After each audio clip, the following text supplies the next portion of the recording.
अगर आपसे कोई ये कहे कि वो डरता नहीं है तो समझिए या तो वो झूठ बोल रहा है या फिर उसने कभी डरावनी चीजों का सामना अभी तक नहीं किया है। दोस्तों, क्या आपको भी किसी विशिष्ट चीज से डर या भय का प्रतीत होता है? मतलब क्या आपको पानी से भी डर लगता है? क्या आपकी भी रूह कोई ऐसी चीज से डरती है जो बाकी दुनिया के लिए सामान्य होती है? हमें कमेंट बॉक्स में जरूर बताना, क्योंकि मैं जो आपको इस वीडियो में बताऊंगा उसे जानकर आपकी रूह जरूर कांपेगी। बस इस वीडियो को अंत तक देखना।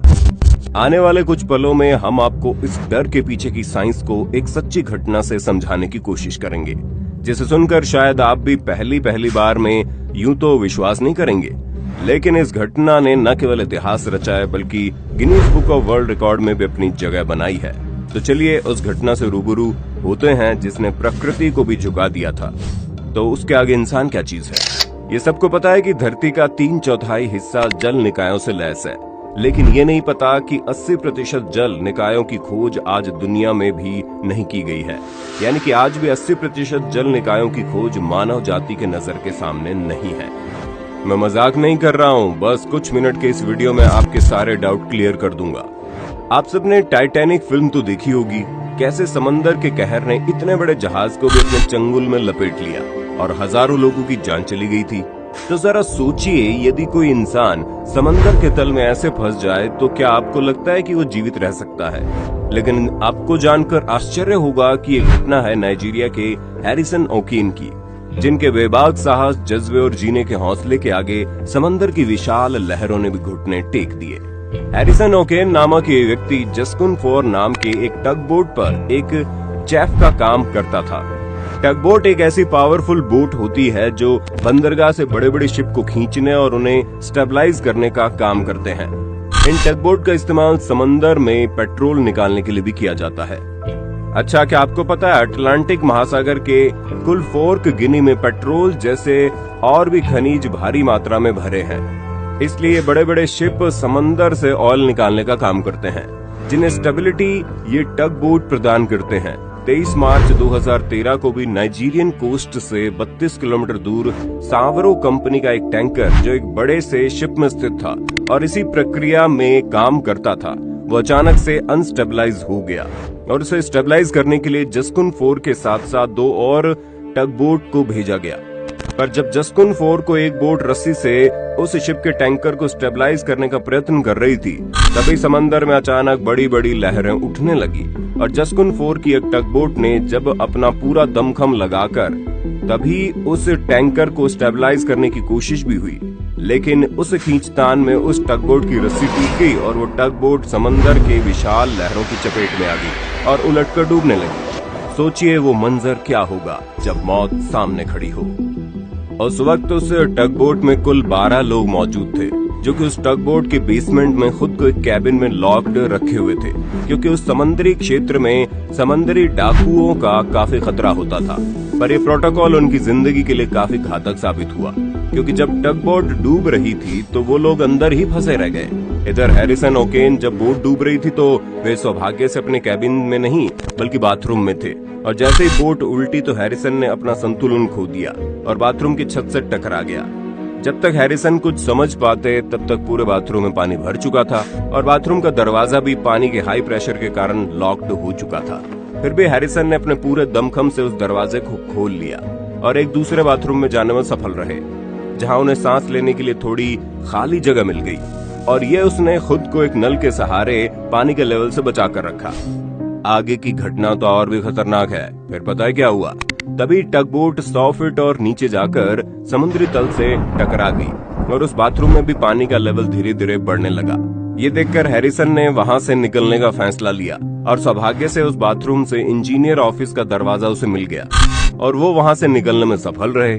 हैरिसन को इंजीनियर ऑफिस में 4 फीट का एयर पॉकेट मिल गया, यानी वहां 6 मिलीमीटर क्यूब तक की हवा मौजूद थी, और ये उनके लिए कुछ समय तक जीने का सहारा इसलिए बना क्योंकि किसी एक इंसान के लिए 60 घंटों तक की उसमें ऑक्सीजन मौजूद थी।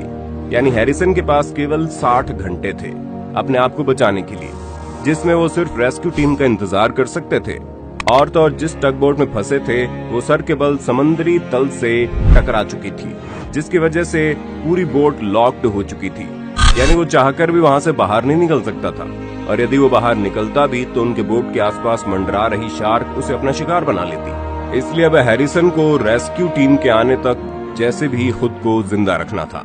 पर वहाँ समस्या ये थी कि हैरिसन की ब्रीथिंग के कारण काफी मात्रा में CO2 निकल रही थी, जो उसी एयर पॉकेट में एकत्र हो रही थी, और यदि वही CO2 वापस उसके शरीर में जाती तो ये जहर का काम कर सकती थी और मात्र 1 घंटे में ही उसकी मृत्यु हो जाती। पर हैरिसन को ये पता था कि पानी CO2 को काफी अच्छे तरीके से अब्सॉर्ब कर लेता है और वो मिनट में अपने आसपास के पानी को हिलाता रहता, जिससे पानी का ऑब्जर्वेशन सरफेस बड़ा हो जाता और पानी और भी बड़ी मात्रा में CO2 अब्सॉर्ब कर लेता। लेकिन सिर्फ ऑक्सीजन पर हैरिसन की जिंदगी नहीं टिकी थी, क्योंकि डिहाइड्रेशन के कारण भी उसकी एनर्जी खत्म हो सकती थी। लेकिन सौभाग्य से उससे उस इंजीनियर ऑफिस में कुछ कोक के कैन मिल गए, जिससे उसने अपनी प्यास बुझा ली। उसके बाद हैरिसन ने अपने आसपास की बची खुची चीजों को जोड़कर एक एक फ्लोटिंग सरफेस का निर्माण किया, जिस पर बैठकर उसने बाकी के 60 घंटे गुजारे। हैरिसन ने भी इस पूरी मशक्कत के दौरान कपड़ों के नाम पर केवल एक अंडरवियर ही पहना था, और समुद्री तल में पानी का टेम्परेचर काफी गिर जाता है और इतने ठंडे पानी में हैरिसन केवल एक अंडरवियर में खड़े थे। और अगर वे फ्लोटिंग सरफेस का निर्माण न करते तो ज्यादा देर तक इतनी ठंड में रहने के कारण उनकी बॉडी की इंटरनल हीट लूज हो जाती और 1-2 मिनट में ही उनकी मौत हो जाती। पर हैरिसन ने जैसे तैसे खुद को इन सारी मुसीबतों से बचाने में सफल रहे।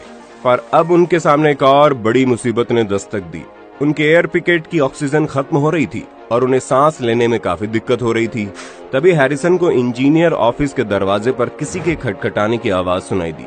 दरअसल ये सवरॉन कंपनी द्वारा भेजे गए डाइवर्स थे, जिसे उस कंपनी ने घटना के कुछ घंटों बाद ही टगबोट के मलबे एवं मृत लोगों की लाशें तलाशने के लिए भेजा था। उन्हें देखकर हैरिसन अपने पूरे दम से दरवाजा पीटने लगा और वे डाइवर्स के इस बात से बिल्कुल अनजान थे कि ऐसी जानलेवा हालातों में भी कोई व्यक्ति जीवित रह सकता है।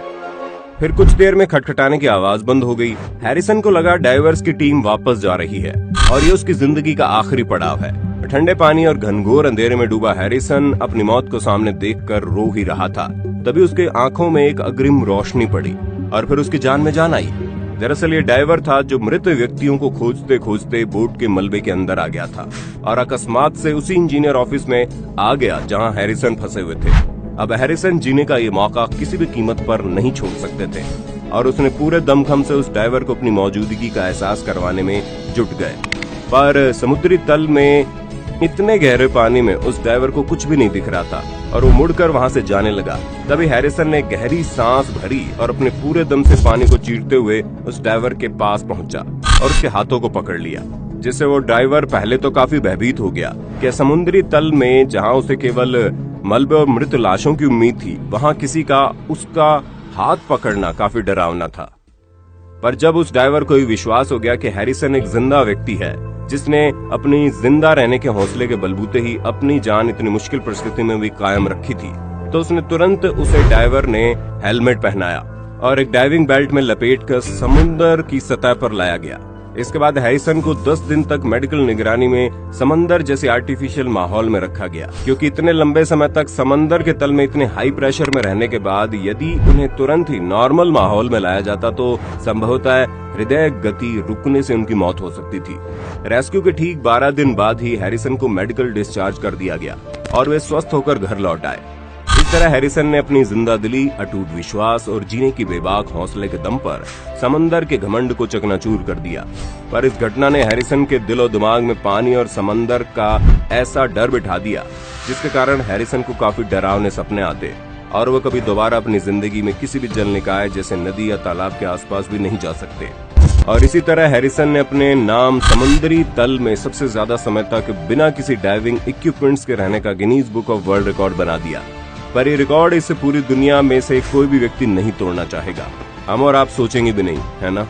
तो देखा आपने कैसे एक ही घटना इंसान के रूह में डर और बेबसी के बीज बो देती है, जो आगे चलकर इंसान के मन में डर विशालकाय पेड़ का रूप ले लेती, जिस पर केवल मौत के ही फल उगते दिखते हैं, जो इंसान को कमजोर बना देते हैं। तो दोस्तों, उम्मीद करते हैं आप सबको इस वीडियो के जरिए हम इंसानों के मन में छुपे ऐसे डर के पीछे का साइंस समझ पाए होंगे और कैसे अटूट विश्वास का बल आपने देखा होगा।